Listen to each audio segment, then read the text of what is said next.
So, of course, what is the measurements for men and women? What do you tell your patients in the office comparing? I mean, measuring body mass index is very difficult.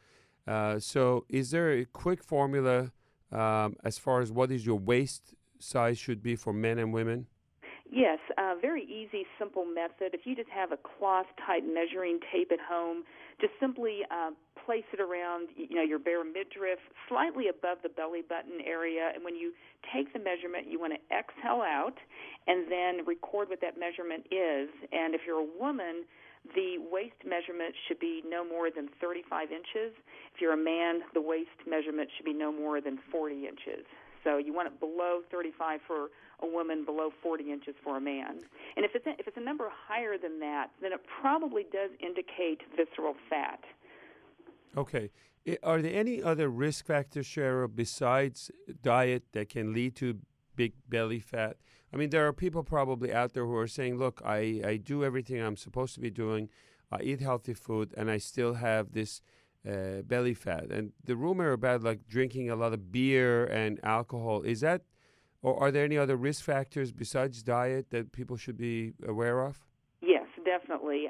One of them, and this is something we can't control, but age. As you get older, we just naturally become less active, and we also don't need as many calories. So unless you are still being physically active and you're watching your caloric intake, it can be quite easy for a person to start putting on some weight.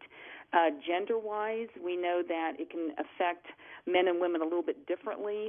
Women tend to have more of that subcutaneous fat, which is the fat found directly underneath the skin.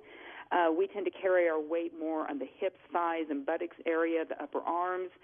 But then when a woman goes through menopause, the estrogen and progesterone levels drop, then that causes us to actually start gaining more weight in the midsection or that visceral fat. Men tend to have less amounts of the subcutaneous fat, and therefore then they have more of the visceral fat. So for a man, when he gains weight, it's almost always going to be in the belly section. You see very few men who have weight on their hips, thighs, and buttocks like women do. So that's where you tend to see men gain that. So that would be another cause.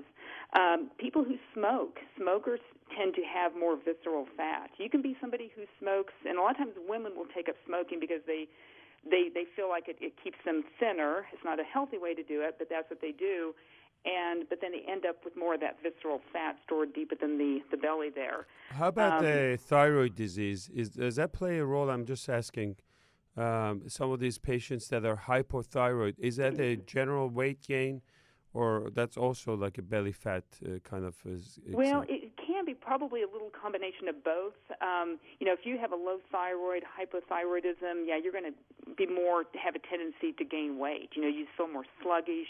You may not have the get up and go to you, the energy levels to want to go out and exercise much. So, you probably will gain more of that deep within the abdominal area then. Okay.